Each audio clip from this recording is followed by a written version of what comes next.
Bismillahirrahmanirrahim.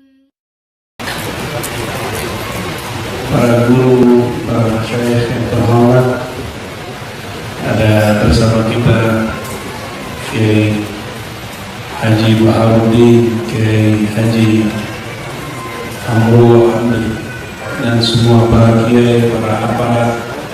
Semoga Allah memberkahi kita semua. Mobil khusus Bapak Ibu yang di depan saya belum pantas sebut gelar al-alim, apalagi alam. Bahkan sebenarnya gelar abuya pun belum pantas, tapi karena guru kita memanggil dengan nama itu, maka kita mengatakan cuma lebay.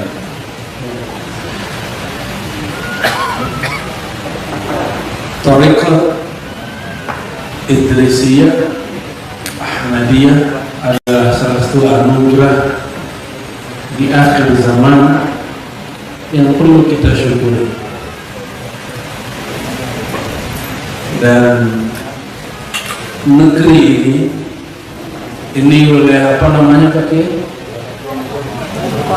Pompano, salah satu negeri terawal yang dapat keberkahan Thariqah Ahmadiyah Idrisiyah Muhammadiyah. Di masa negeri-negeri yang lain belum dapat, di Indonesia di sini sudah dapat. Jadi Thariqah Idrisiyah tertua Indonesia salah satunya di Pompano, pompa tua sebenarnya. Itu cocokologi dari saya, sangat tua sekali ilmunya. Dan ini bukti manuskrip itu bahasa Inggris, bahasa Arabnya makhtutat. Makhtutat berarti tulisan tangan yang diperoleh oleh Syekh Abdul Majid ketika beliau belajar di tempat kelahiran baginda Nabi Muhammad SAW. Disitulah beliau bertemu jejak-jejak orang yang beliau selalu salawati, Nabi Muhammad SAW.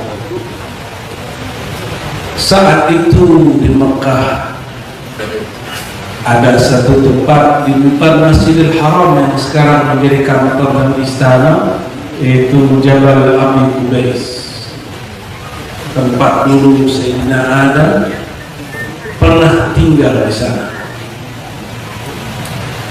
Jabal Abi Qubais ini konon katanya Sayyidina Adam itu sendiri, wallahu a'lam bishawab.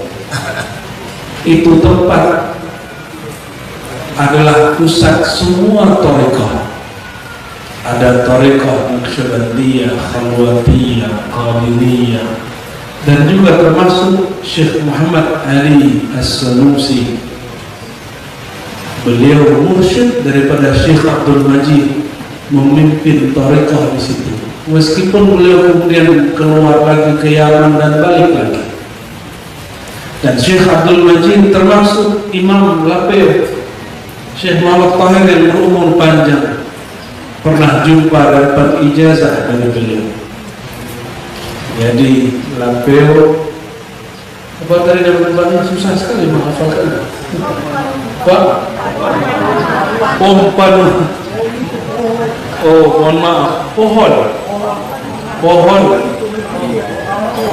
Oke. Alhamdulillah. Kalau dijelaskan artinya lebih mudah. Terima kasih Pak.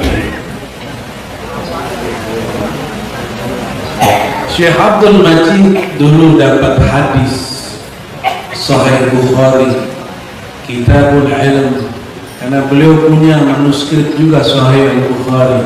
Saya nggak tahu masih disimpan atau tidak.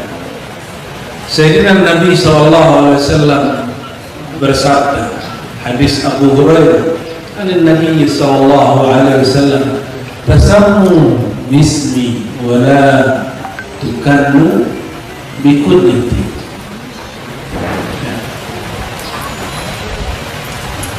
Jika kamu hendak memberi nama yang mirip denganku, berilah nama dengan namaku. Ini juga dipakai oleh orang-orang thariqah, maka orang thariqah tidak malu menyebut thariqahnya Al-Muhammadiyah. Ini bukan cocok lagi, ini syarah isyari. Kalau ada tafsir isyari, ada syarah isyari. Apa isyari? Isyarat rohani.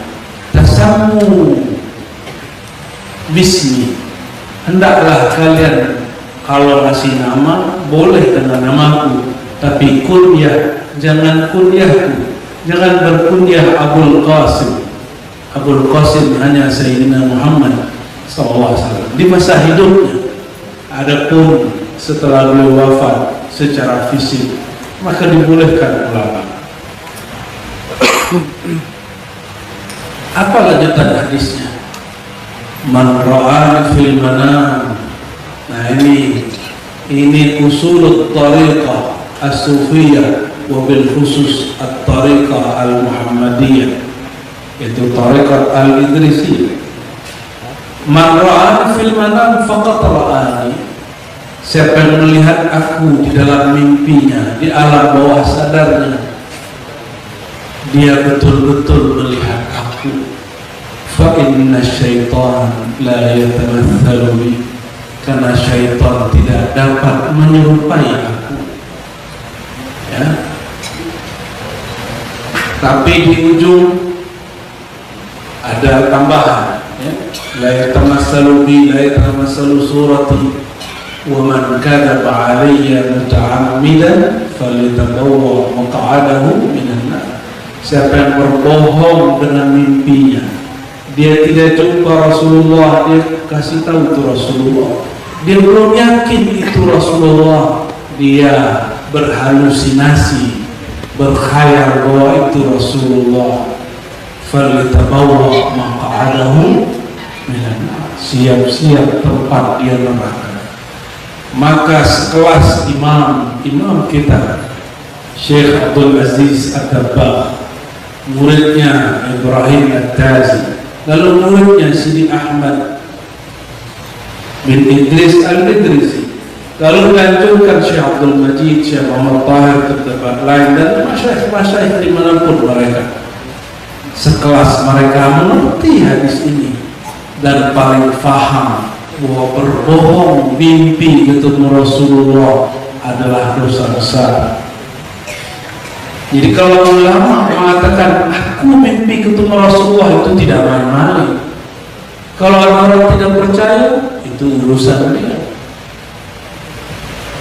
Ada orang yang percaya mimpi itu hanya untuk orang tua, anak muda tidak mimpi. Mana dalilnya? Adakah dalil mimpi ketemu Rasulullah SAW hanya untuk orang tua?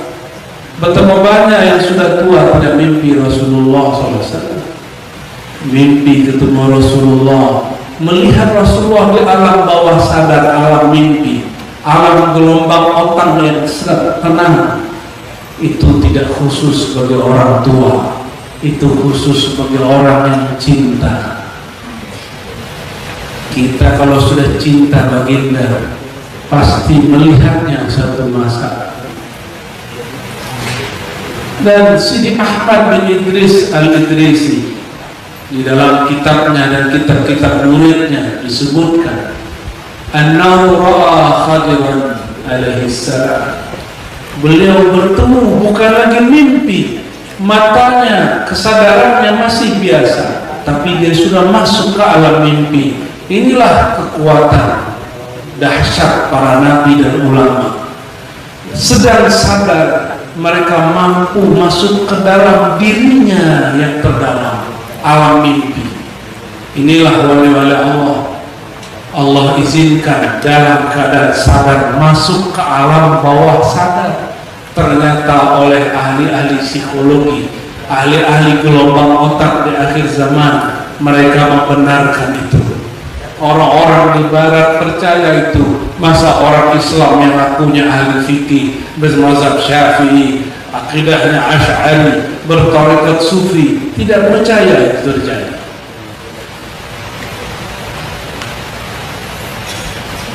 Bahwa ada orang dalam sadarnya dia masuk ke dalam alam dirinya yang tenang. Jadi mimpi itu Bapak Ibu, alam mimpi itu alam ketika gelombang otak kita menjadi tenang.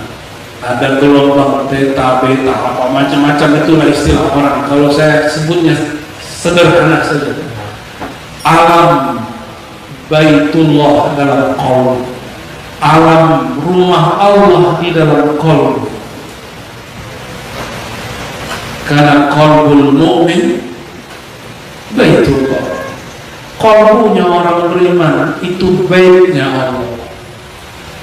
Di siapa dalam baitnya Allah? Itulah sir Sayyidina Muhammad SAW. Maka kalau hendak jumpa beliau, carilah cara untuk masuk ke rumah Baitullah yang hakiki. Maka siapapun masuk, mau dia mimpi, mau dia sedang jaga, itu sama. Maka di hadis yang lain tidak disebut man ra'ani fil manam, hanya disebut ya kalimatnya di belakang, man ra'ani fil manam fasayarani yaqza, yang melihat aku dalam mimpi, fasayarani, dia akan melihat aku dalam waktu dekat, dalam keadaan yaqza, dia sadar. Kenapa? Yaqza, sadar seperti ini. Jika orang sudah cinta, maka yang Baitullah yang tadi di dalam, sekarang dia menjadi di luar. Maka yang dilihat tadi di dalam, dia akan lihat di luarnya. Yang biasanya orang lihat dalam mimpinya, sekarang dia akan lihat dalam keadaan jaganya. Alamnya sama, bedanya dia sedang menjaga, yang tadi sedang mimpi. Semoga tidak paham. Ya. Tapi paham lah ya. Jadi kalau mau bertemu Sayyidina Muhammad SAW, mau jumpa beliau, masuklah ke dalam Baitullah. Ini disebut Baitullah. Apa dalilnya? Ya, kalau beberapa syekh menyebut Baitul Mu'min, dalilnya apa?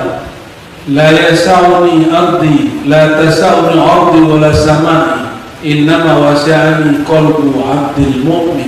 Hadis ini mungkin dhaif bagi sebagian orang, tapi hadis ini sudah naik derajat menjadi hasan secara makna, bahkan sahih fil makna.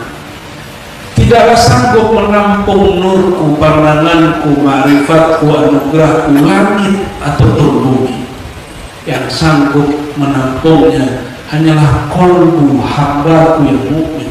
Maka qalbu mukmin, Baitul Mukmin, qalbunya orang beriman itu tempat bertemu Allah, tempat bertemu Sayyidina Rasulullah SAW.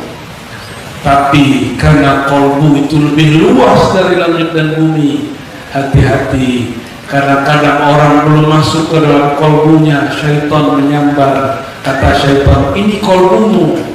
Lalu menyerupailah seorang Syekh Abdul Qadir Jilani, menyerupai Syekh Ahmad bin Idris Al-Idrisi, dan mereka mengaku sesuatu, mengajarkan suatu ajaran yang menyimpang. Karena orang ini tidak punya ilmu syariat dan hakikat yang kuat, akhirnya dia tergelincir. Itu sebabnya persoalan mimpi mesti dibimbing oleh ahli rohani yang mumpuni. Bukan sembarang cerita saya mimpi atau saya tidak mimpi. Sidi Ahmad bin Idris Al-Idrisi yang merupakan imam, beliau bertemu, dulunya Syazili, bahkan Naqsyabandi, bahkan Thariqat yang lain. Ra'a Khadiran, melihat Sayyidina Khidir, lalu dia lihat di samping Sayyidina Khidir Sayyidina Muhammad SAW. Lalu Sayyidina Khidir mengatakan, wahai Ahmad, kul, bacalah La ilaha illallah Muhammadur Rasulullah fi kulli lamhatin wa nafasin adada ma wasi'ahu illallah. Maka dia baca, dia amalkan berwaktu-waktu, bermasa-masa, berbulan-bulan, bertahun-tahun, tidak lama. Nabi Khidir di samping Sayyidina Muhammad SAW yang di depan, beliaulah langsung mentalkinkannya. Maka berubahlah tarekat beliau yang tadi Khidiriyah menjadi Muhammadiyah. Maka beliau mengamalkan nama ini, tasammu bismi. Kamu kalau hendak kasih nama, boleh dengan namaku. Siapa nama beliau? Muhammad. Maka disebut Al-Muhammadi. Kenapa? Karena rohaninya beliau langsung mengambil dari sini Sayyidina Muhammad sallallahu alaihi wasallam. Mungkinkah, bukankah Rasulullah SAW sudah mati? Kata kawan, bagi saya menyebut Rasulullah mati itu kurang elok. Hanya Allah yang boleh sebut. Itu pun pengandaian dan itu pun teguran. Afa immata, seandainya Muhammad itu mati, atau teguran untuk kita, tapi Rasulullah yang dibawa, innaka mayyitun, innaka mayyitun wa innahum mayyitun. Kamu itu telah sang mati, tapi tidak ada nama Rasulullah al-mayyit. Itu hanya teguran Allah untuk kita melalui Sayyidina Muhammad sallallahu alaihi wasallam.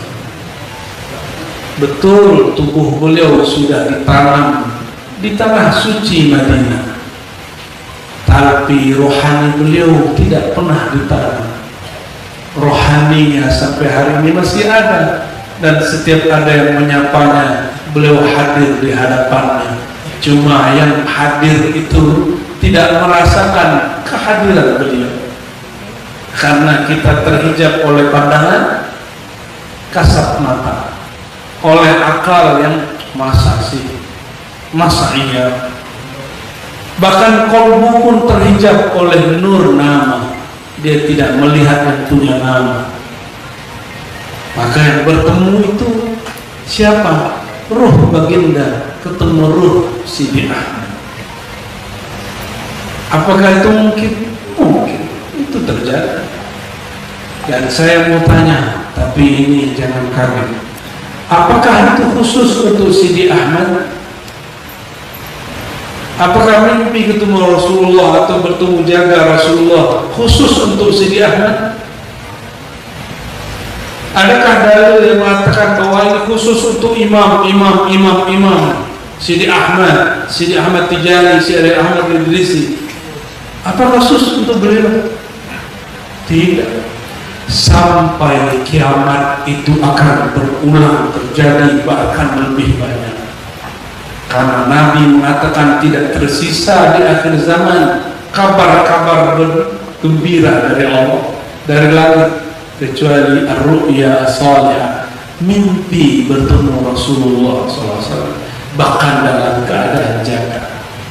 Jadi hatta al-yawm, sampai hari ini, detik ini, masih ada orang yang merasakan bertemu beliau.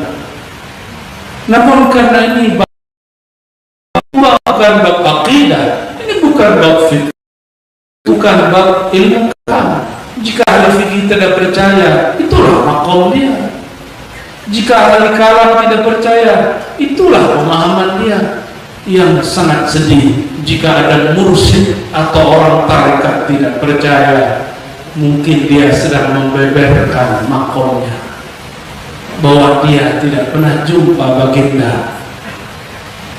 Jangankan jaga mimpi pun belum. Tapi alangkah eloknya jika belum bermakom, tasdik, percaya dengan makom. Karena Imam Ibnu Al-Junayd Al-Baghdadi mengatakan, tasdik qulubina wilayatun sughra. Jika engkau belum sampai, engkau belum faham, karena yang berkalam kekasih-kekasih Allah, ulama-ulama ahlullah, maka percaya, terimalah tasdik, karena itu wilayatun sughra, wali kecil, Mau jadi wali Allah Bapak Ibu mudah, percayai ilmu ma'rifatullah. Sudah jadi wali kecil, sudah jadi wali kecil, tapi wali itu ada kubra, ada uzma, ada ulia, ada wali yang lebih tinggi lagi, al-wali al-muhammadi, ada lagi yang lebih tinggi, al-wali al-ahmadi, ada lagi di atas itu.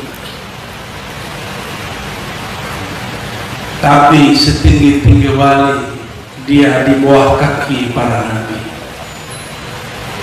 Tidak ada wali yang lebih tinggi daripada nabi.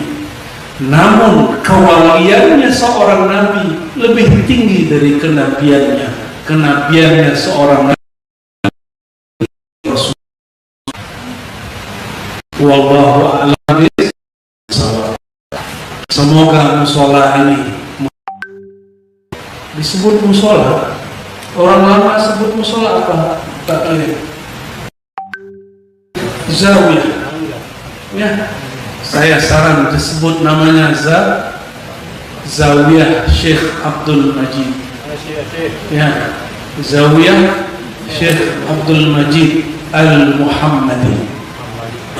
Anak tariqah beliau Al-Muhammadi.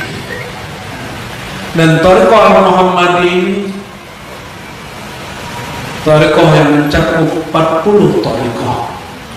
Dan Sidi Syekh Muhammad Ali As-Sanusi mengatakan aqrabuha tariq Syekhi Sidi Ahmad bin Idris Al-Idrisi, yang paling dekat itu jalur guruku Sidi Ahmad, karena langsung kepada Rasulullah SAW. Di masa itu beliau dianggap gila, di masa itu beliau dianggap halu. Tapi bagaimanakah disebut halu? Musnid dunia, ilmu sanad hadis semua ada di beliau, ilmu akidah ada di beliau, semua mazhab khususnya mazhab Maliki ada di beliau. Adakah yang berani sebut orang seperti ini halu? Atau jangan Anda yang halu? Begitu kata beliau. Semoga zawiyah ini, zawiyah Syekh Abdul Majid Al-Muhammadi, betul-betul jalan dalam manhaj imamina Sidi Ahmad bin Idris Al-Idrisi Al-Ahmadi Al-Muhammadi Al-Khidri. Amin ya rabbal alamin. Al-Fatihah.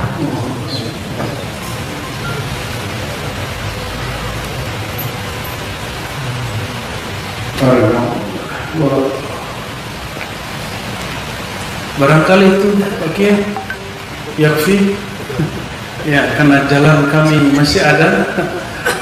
Semoga semua yang hadir diberkahi dalam nama Sayyidina Muhammad sallallahu alaihi wasallam. Mohon maaf para hadirin hadirat semua, mungkin tidak semua dapat bermusafahah dari qalbu. Assalamualaikum warahmatullahi wabarakatuh.